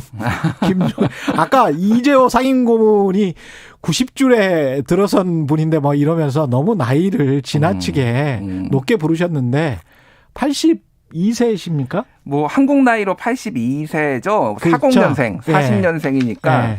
바이든보다 나이가 많습니다. 일단. 바이든보다. 근데 바이든도 대통령이 됐기 때문에. 예. 세상은 알 수가 없습니다. 알 수 없죠. 예. 이재호 상임고문께서는 약간의 견제가 있으신 것 같아요. 90줄이라고 말씀하시는 거는. 예. 김종인 비대위원장은 정말 계속 초미의 관심사긴 합니다. 관심사죠. 예. 지금 최근에 인터뷰를 굉장히 열심히 하세요. 예. 언론마다 계속 인터뷰가 나옵니다. 예. 근데 비슷비슷한 메시지들이 나오고 있는데 그 얘기는 좀 뒤에 얘기를 하고 어쨌든 이분이 관심을 스포트라이트를 받는 이유는 첫 번째는 향후 대선에서 이분이 무슨 역할을 할 것이냐. 이게 이제 제 관심사인 거죠. 예. 아주 쿨하게 자발적 실업자가 됐잖아요. 예. 선거 끝나고 나 갈게 하면서 손은 들고 나오면서 진짜 쿨했을까요? 예, 쿨하지 않았죠. 속내는 쿨하지 않았을 겁니다. 예. 왜 쿨하지 않았냐면은 예. 토사구팽이거든요. 예. 사냥개는 사냥이 끝나면은 잡아먹힌다. 예. 그러니까 이분의 효용 가치는 선거 때 있는 거라서 본인도 알고 있기 때문에 이제 쿨하게 떠났다고 볼 수 있는데 어찌됐든 지금 이 많이 나오는 이유는 이 윤석열 총장 때문이다라고 그렇죠. 봐야 될 것 같아요. 예. 네. 근데 김종인 전 위원장 같은 경우에 사실은 정치 인생이 간단치는 않아요. 간단치 않죠. 예. 일단 이분이 5선 국회의원이란 거를 잘 모르시는 분들이 많습니다. 그것도 비례대표만 하셨죠. 비례대표만 5번. 선거에 한번 나갔는데 졌어요. 지역구에. 예전에 민정당으로 88년에 관악구에 나갔는데 졌습니다. 그때는 이제 여소야대가 되는 분위기였기 때문에 쉽지 않았어요. 누구한테 이해찬 의원이었겠죠? 그랬겠네요. 관악구면. 예. 야, 두 분이 정말 정치 오래 하시는구나. 악연이 또 나중에 이제 발생을 하죠. 2016년에 예. 선거에서 컷오프를 시켜버리죠. 이해찬. 근데 어찌됐든 이분이 독일에서 공부를 했습니다. 일단 이분이 그 김병로 초대 대법원장인 김병로 선생의 손자예요. 그렇습니다. 그러니까 독립유공자 후손입니다. 어찌됐든. 그리고 독일에서 공부를 해서 경제학을 공부를 해요. 그래서 서강대 교수가 됩니다. 73년에. 32세에 서강대 교수가 돼가지고 독일에서 공부를 하다 보니까 좀 더 사회민주주의 쪽에 이제 많이 이렇게 이제 관심이 있어가지고 그 이후에 경제민주화를 지속적으로 주장하는 이유가 그때 이제 배운 것들. 그리고 이분이 청와대 경제수석하고 그리고 보건사회 이제 지금 복지부 장관이죠. 보건사회부 장관도 하고 굉장히 경력이 많아요. 그리고 5번을 국회의원을 했는데 민정당에서 2번, 그 민자당에서 1번, 그리고 새천년 민주당 2004년에도 사실을 했어요 그때. 그때 새천년 민주당에서도 1번, 그리고 2016년에 더불어민주당에서도 1번. 그래서 골고루 했다. 여야 진보 보수 할 것 없이 골고루 했다 이렇게 볼 수가 있을 것 같아요. 이분의 색깔 자체가 사실 70년대 독일에서 공부했으면 기민당하고 이제 3인당이 득세했 나왔던 시기 아닙니까? 그렇죠. 예. 근데 기민당도 기독교 민주당도 우리의 보수당이라고 생각하기는 힘들 정도로 진보적인 곳이기 때문에 더불어민주당보다 더 진보적이라고 저는 생각합니다. 그때 기민당이. 예, 그렇습니다. 그렇기 때문에 이분 생각이 초기에 배웠던 생각들이 상당히 진보적일 수밖에 없네요. 이 독일에서 그때 당시에 공부를 했다면. 그렇죠. 예. 그래서 경제민주화의 그 예전에 이제 87년에 헌법이 바뀌잖아요. 그때 경제민주화 조항을 넣는 거를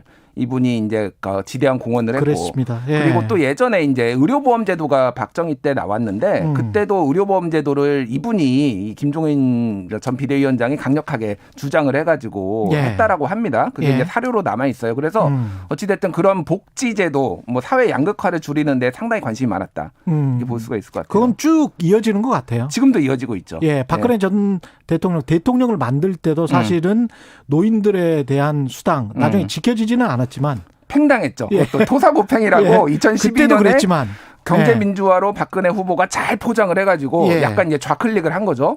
그때는 또 민주노총 관계자들도 만나고 그랬어요. 그러니까요. 예. 근데 경제민주화 선거 때만 얘기 나오고 그 다음부터 바로 우클릭 폭주를 대통령이 하면서 예. 또 토사구팽을 당합니다. 이분이 배반당한 역사가 상당히 깊어요. 예. 그래서 그 본인이 꿈꾸는 뭔가 그 다른 지대가 있는 거군요.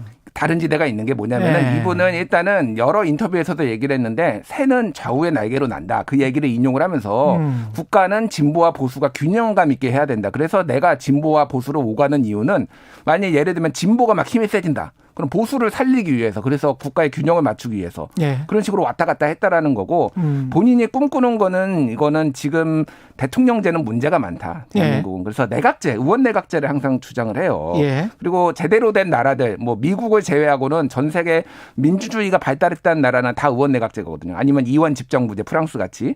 그거는 또 맞는 말씀이죠. 예, 맞는 말이에요. 예. 그거는. 그러니까 우리나라도 그쪽으로 가야 된다라는 거를 해서 이 경제민주화와 의원 내각제 그거를 고리로 이제 뭔가를 이제 도모를 하려고 하는 끊임없이 이제 그렇게 하고 있죠. 가치적인 측면에서는 그렇고 정치 공학적인 측면에서도 진짜 오랫동안 생존하고 번영했습니다. 이분이 81년에 국회의원이 됐는데 지금 81년에 다들 꼬마들 지금 정치인들 중에서 그렇죠. 꼬마들이 많습니다. 예. 그러니까 경력으로 따지면 이분만큼 그리고 무슨 국민은행 이사장도 하고요. 뭐 하여간 안 한 게 없어요. 그러니까 굉장히 경력은 많다. 그리고 어찌됐든 국민의힘에서도 가장 진보적인 게 김종인이다. 막 선거 당시에도 뭐 이런 얘기가 나왔잖아요. 예. 그 당에서 뭐 예. 그런 정도로 어쨌든 의식은 약간 깨어있는 스타일이다. 이렇게 봐야 될 것 같아요. 예. 본인 스스로의 인기는 또 그렇게 높은 것 같지는 않고 남을 어떻게 잘 만들어주는 그런 참모형이라고 봐야 될까요? 주제 파악이 굉장히 빨라요, 이분은. 2017년 기억하실지 모르겠는데 예. 3월 달에 대선 출마 선언을 해요. 그렇습니까? 3월 말에. 그랬습니까? 그러니까 잘 모르시는 분들이 많아요. 대선 나가겠다 그랬었구나. 내가. 예. 일주일 만에 사퇴합니다. 그랬어요. 국민들이 나의 마음을 몰라준다. 내가 지금 할 때가 아니다.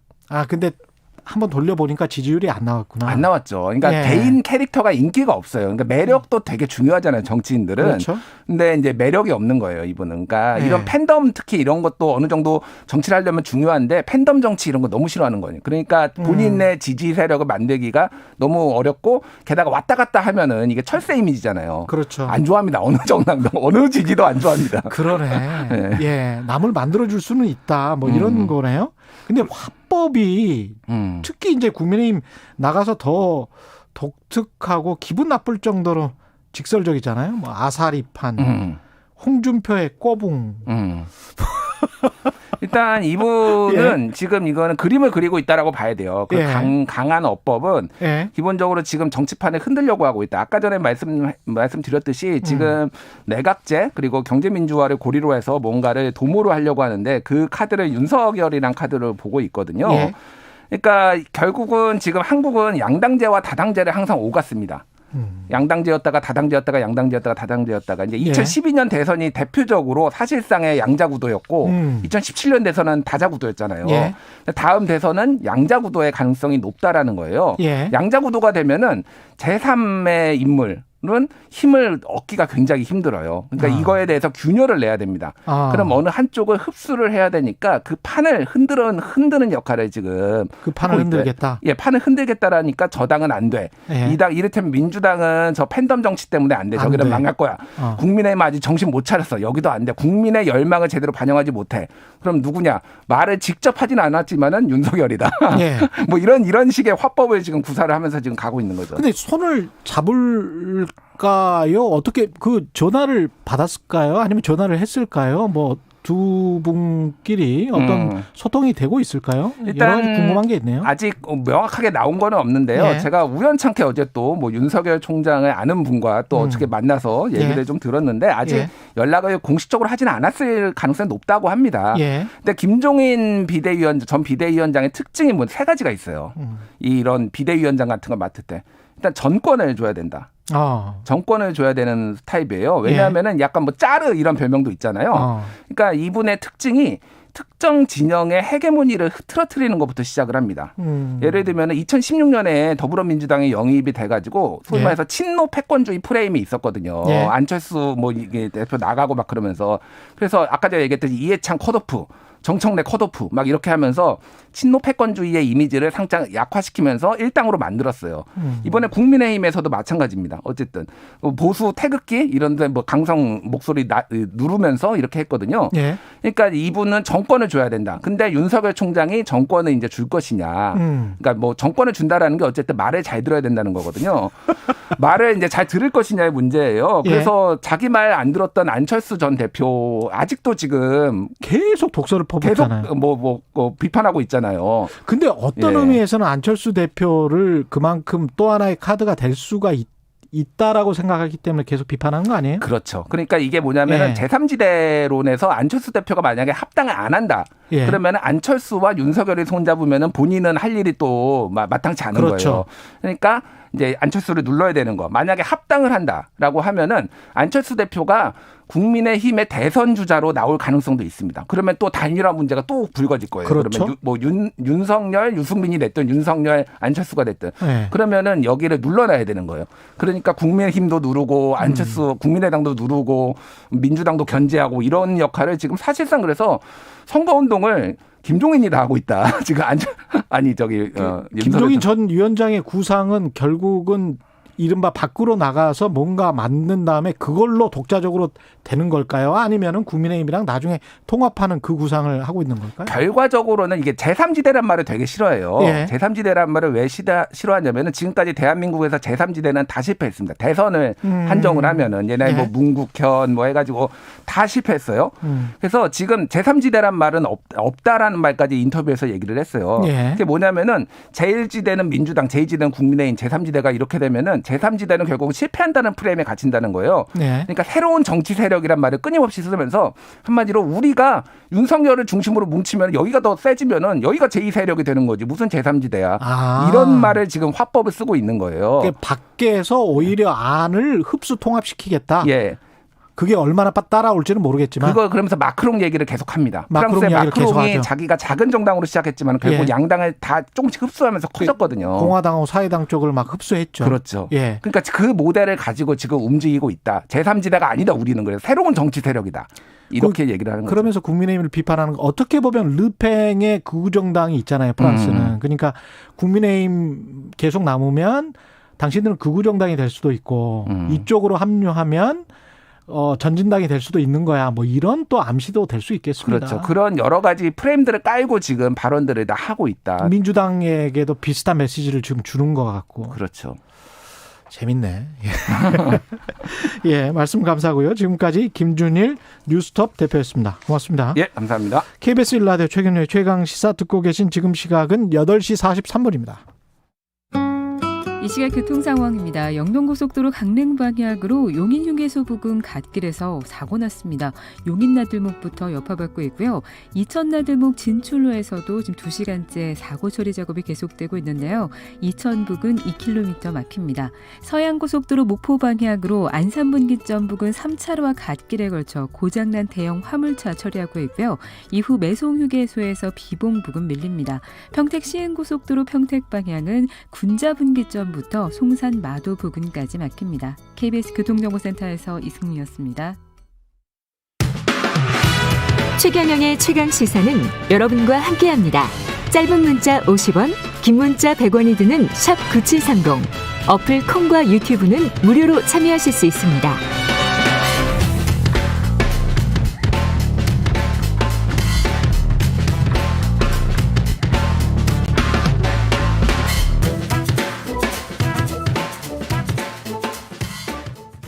예. 부동산 투기 의혹으로 물의를 빚은 한국토지주택공사 LH 의혹이 하나 더 추가됐는데요. LH가 발주하는 건설 사업에 입찰 담합이 이루어졌다는 의혹입니다. 관련 의혹이 사실로 드러날 경우 부동산 투기에 이어서 입찰 담합까지 LH에 대한 신뢰가 더 심한 내리막길로 치달을 것으로 보입니다. 경제정의 실천 시민연합이죠. 경실련의 신영철 국책사업감시단장 나와 계십니다. 안녕하십니까? 예, 안녕하십니까. 오랜만에 뵙겠습니다. 예. 자주 뵈면 안 되죠. 예, 몇 년 만에 뵙는 것 같은데 예. 저는. 예. 어제 이제 경실련에서 기자회견 열고 예. LH 입찰 담합 의혹 제기했는데요. 예. 일단 어떤 내용인지. 먼저 이런 입찰 쪽에 나오는 용어들이 좀 생소합니다. 예, 일반인들은 생소하죠. 예, 그래서 이제 이쪽에 이제 이 건설 관련된 사람들이 뭐 어떻게 보면 이너서클이죠. 예. 근데 그래서 일반 시민들이 제대로 감시가 안 되니까 이게 상당히 좀 문제가 많은 일들이 끊이지 않고 발생되고 있거든요. 예. 그래서 이제 저희가 하게 된 배경을 잠깐 말씀드리면, 예. 3월 말쯤에 저희가 LH 예. 정관들이 이제 재취업했던 업체들에 대해서 수주 현황을 저희가 이제 분석 발표를 했거든요. 제철 회사들의 수주 현황. 예, 그 뭐 수익 계약을 절반 이상 가져가고 건설 사업 관리 용역의 상당 부분을 또 가져가는. 그러니까 이 동종 업계에 계신 분이 저희한테 이 자료를 정리한 자료를 주셨더라고요. 제보를 했어요. 그러니까 저희가 따로 정리하기는 상당히 어렵기 때문에. 동종 업계에 계신 분이? 아마 그런 것 같아요. 그래서 이분이 이제 한 100건 정도의 사업을 정리를 해 주신 거예요. 사업명하고 누가 입찰을 했고 입찰 결과가 뭐 어떻게 해서 평가 결과까지 다 이게 파일을 통째해서 주셔가지고 뭐 저희가 그것을 별도로 만들기는 상당히 좀 어렵기 때문에 그렇죠. 예, 그래서 저기 몇 건을 해보니까 맞더라고요. 그러니까 저희가 별도로 정리하는 노력이 상당히 줄어들어서 이 괜찮겠다 해서 이 평가위원들이 평가를 합니다. 예. 그 사업 제안을 할 때. 그래서 그 평가 결과가 있는 것을 추려보니까 92건이더라고요. 예. 그래서 92건 사업이 그 낙찰 금액을 합계하니까 4,500억 돼요. 4,500억이라는 이 규모가 어느 정도냐면 그것도 2020년 작년 한 해만 이게 통상적으로 건설 사업 관리 우리가 일반적으로 아는 감리 용역이에요. 감리 용역.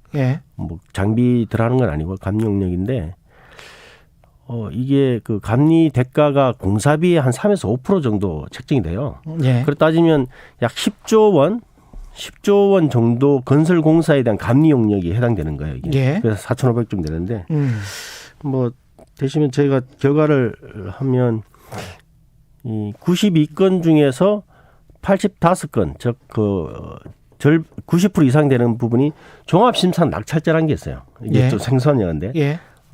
종합심사 낙찰제, 즉 줄여서 종심제라고 그러는데 종심제로 발주된 그 사업이 85건. 그 적격심사 낙찰제라고 또 있어요. 줄여서 적격이라고 하는데 그 7건인데 문제는 이 종심제라는 제도가 좀 문제가 있어요. 잠깐만요.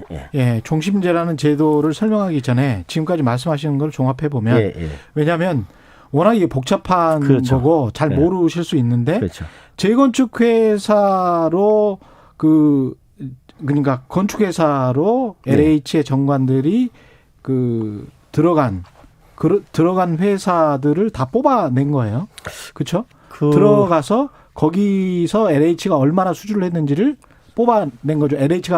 LH로부터 수주를 했는지를. 그죠? 그거는 저희가 이제 3월 말쯤 했던 거. 그거이고요. 그것과 이 92건은 92건 중에서 저희가 이제 LH 이 92건이 예. LH 이 정관들인데 예. 그 사람들이 재취업한 회사들이 LH로부터 수주받은 그 용역이 92건이라는 말입니다. 그건 아니고요. 그건 예. 아니고 LH가 2020년도에 예. 건설사업관리 그러니까 감리 용역을 발주한 게 92건이에요. 2020년에 예, 작년에 감리 용역을 발주한 게 그렇죠. 92건인데 예, 그렇죠. 그 중에서 85건이 종합심사라고 했고 종심제. 예. 7건이 적격심사로 했다. 그러면 앞에 그 정관 그것과는 상관이 없네요. 92건은 이 92건은 그렇죠. 그거는 상관이 없고. 예, 상관없지만 재취업은 많이 했더라. 예. 재취업은 정관으로 많이 했더라는 거는 다른 팩트고. 예, 그렇죠. 2020년에 92건을 감리 용역을 줬는데 그 중에서 85건이 종합심사를 했더라. 예. 근데 이 종합심사 제도가 문제가 있더라. 이런 말씀이시죠? 예. 그 제도 자체는 뭐 그럴 수 있다 생각하는데요. 예. 이게 문제는 뭐냐면 이 업계에서 이 제보하신 분하고 제가 통화를 한번 했었는데 예. 신문 노출을 극도끓이고 있고요. 왜냐하면 업을 유지하셔야 되기 때문에 통화를 했는데 이분이 하신 말씀이 이런 평가 과정의 공정성이 담보되지 않다 보니까 예. 제대로 입찰 참여를 하고 싶은 업체들이 수주를 못한다는 거예요. 그래서 그것에 분노를 해서 저한테 이 정리된 자료를 주셨는데 이 평가 과정에서 어떻게 하냐면 평가위원들에 대한 어떤 상시 로비가 있습니다. 그 물증이 없어서 그렇지 심정만 가는 부분인데 예. 그래서 저희가 정리했던 부분이 뭐냐면 이쪽 업계에서 이런 건설 사업 관리 감용역 하는 업체가 적어도 한 500개에서 1000개 되는데 예. 그리고 상위 그 LH가 상위 10개 회사에 대해서는 좀 대기업군에 해당되기 때문에 상위 10개 회사에 대해서는 공동도급 그 같이 컨소시엄 하는 것을 좀 제한해 놨어요. 그건 맞습니다. 그건 해도 맞는데 그렇다면 한 수십억 되는 100억 가까이 되는 감리 용역에 대해서 경쟁이 적어도 한 5개는 돼야 되지 않겠습니까? 한 건에. 예, 한 건 개별 사업에 대해서. 예. 그런데 종심제 85건 중에서 약 그 77% 되는 66건이 예. 단 2개 업체만 들어온 거예요. 늘. 그렇죠. 10건 중 7건 이상이. 그 업체들이 커서 그런 거 아니에요? 그러니까 큰 업체가 10개 있으면 적어도 그중에서 절반 이상은 개별 사업에 대해서는 들어올 가능성이 다 있거든요. 그런데 안 들어온 거예요. 그러니까 안 들어온 이유가 예.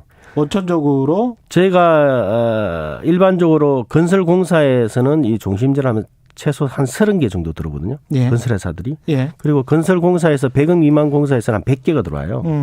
근데 용역이란 특수성 때문에 그렇게 많이 안 들어온다 손 치더라도 딱 2개가 들어온다는 것은 늘 2개만 들어왔다. 그렇죠. 60여 건에 대해서는. 예. 그러니까 10건 중 7건 이상이. 이거는 이미 내정돼 있었다? 저희로서는 그렇게 강하게 의문을 제기할 수밖에 없는 거죠. 그래서 이것은 아마 LH공사의 어떤 묵인과 방조하에 어떤 그 줄세우기 또는 경쟁사를 짝짓기 한 게 그게 관행적으로 이루어져 있지 않았을까라는 강한 의혹이 있는 거죠. 그래서 저희가 했던 게 이제 입찰 담화 의혹이 있다. 입찰 담화부. 예, 그렇죠. 예. 근데 이제 LH 입장에서는 그쪽이 큰 업체니까 예. 싸게 감리 용역을 불렀다. 예, 예. 그래서 그쪽이 공기업계도 한두 개 업체, 몇 개 업체들이 독과점적으로 가져가고 있다. 예. 이렇게 지금 아마도 반론을 펼 텐데 예, 예. 거기에 관해서는 어떻게 생각하세요? 일단은 LH 보도자료를 제가 보진 않았는데 기사 내용에 보면 2개 업체가 했다는 부분에서는 저기 LH가 부정하지 않고 있어요. 예. 뭐 팩트니까. 그런데 문제는 제가 지적했던 게 뭐냐면 LH 내부 평가위원들이 높은 점수를 줘요.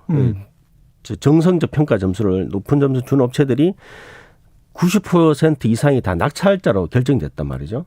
이제 그 부분에서 저희 LH가 뭔가 관여했지 않았는가 하는 강한 의문이 드는데. 그 내부 평가위원들이 있는 이런 제도가 다른 공공기관은 없습니까? 다 있습니다. 원래 예. 자기 시설물들을 제일 잘하는 게 해당 발주기관이 제일 잘하지 않겠습니까? 예. 그래서 내부 위원들이 들어가는데 문제는 이분들에 대한 공정성이 과연 담보되고 있는가가 문제예요. 그럼 내부 평가위원들은 들어가지 않아야 되는 겁니까? 그렇진 않죠. 그럼 어떻게 해야 되죠? 이제 그것이 저희로서는 상당히 큰 딜레마입니다. 예. 예. 그러다 보니까 이 내부 위원들이 들어가는데 저희가 또 분석해 본 바에 의하면 내부 위원들이 참여했던 평가위원 참여했던 수치도 월등히 또 높아요. 예. 예, 높고 그 사람들이 고점을 준 부분 업체들이 낙찰자로 선정되는 확률은 19건 거의 대부분. 예. 근데 여기에 대해서 LH가 어떤 해명을 하냐면 외부 위원들이 한 것도 거의 대부분 다 낙찰자로 선정됐다 이렇게 이야기를 하고 있습니다. 그 외부 위원들의 점수와 예. 내부 위원들의 점수를 좀 비교를 해보셨어요? 점수 준 것을? 예, 그 평가 결과를 저희가 다 받아서 예. 그래서 정리를 한 거죠. 근데 이제 내부 위원들이 현격하게 높은 점수를 특정 업체에 몰아줬다 이런 어떤 게 있습니까? 그런 평가 결과가 다 공개되어 있기 때문에 그거 정리한 거고요. 그것이 예전에는 공개가 안 됐어요. 이런 부분들이. 아니 근데 그런 게 있어야 예. 어떤 뭐 확실하게 이게 의혹인 것 같다 예. 이렇게 좀 더 접근할 수 있을 것 같은데. 평가 결과는 다 공개되어 있습니다. LH 홈페이지 다 있어서 그걸 다 정리를 한 거죠 저희가. 아니 근데 정리를 했는데 예. 내부 평가위원들이 외부 평가위원들에 비교해서 과도하게 어떤 특정 업체에 점수를 몰아줬다 이런 것들이 있는지 말씀. 특정 업체라기보다는 단 2개밖에 입찰을 하지 않았기 때문에 예. 나름대로의 묵시적으로 내정된 업체들한테 높은 점수를 주게 되는 거죠. 그래 되고 다른 외부 위원들은 어떻게 되냐면 분위기를 보고 저 업체가 내정된 것 같다는 느낌이 받을 수 있지 않겠습니까? 대부분 그렇게 느낌이 와요. 그러면 그 업체한테 다 고점을 주기 때문에 이게 R&D 동당 그쪽으로 분위기가 쏠리게 되는 거죠. 예, R&D 평가할 때도 이제 비슷한 문제들이 수십 년 동안 제기가 되어 왔었는데 그런데도 불구하고 약간 더 증거나 이런 것들이 있어야 될 것 같은데 더 발견하신 게 있나요? 그게 이제 수사가 필요한 부분인데 예. 저희들은 뭐 수사건이 없어서 좀 어렵고 그나마 이런 자료 평가 결과가 공개돼 있기 때문에 그래서 그거라도 가지고 이런 의문을 제기할 수 있는 부분이죠. 그래서 저희가 이참에 이런 부분들이 좀 개선될 수 있는 어떤 단초가 좀 됐으면 하겠다. 어떻게 개선이 돼야 될까요? 평가의 공정성인데요. 뭐 대통령께서도 취임사에 말씀하셨듯이 기회는 평등하고 예. 과정은 공정하게 해결되기 때문에 근데 이런 부분들이 잘 이루어지지 않아서 되는데 이게 참 문제 부분이 다시 또 되돌아갈 수 있는 부분인데 이 정관들이 초기에 말씀하셨다시피 정관들이 또 퇴직 후에 또 나름대로 큰 영향력을 행사하다 보니까 예. 이 순환 구조가 계속 이루어지고 있는 부분이죠. 분명히 이걸 의혹이 깨야 있는데 됩니다. 의혹이 예. 있는데 그거를 어떻게 잘 이렇게 포착해서 물증을 드러내느냐. 물증을 잡는 게 어렵죠. 왜냐하면 알겠습니다. 그분들도 나름대로 예. 똑똑하신 분들이기 때문에. 알겠습니다. 예. 오늘 말씀 감사하고요. 지금까지 경실련 신영철 국책사업감시단장이었습니다. 고맙습니다. 네, 감사합니다. 4월 21일 수요일 KBS 1라디오 최경영의 최강시사 오늘은 여기까지입니다. 고맙습니다.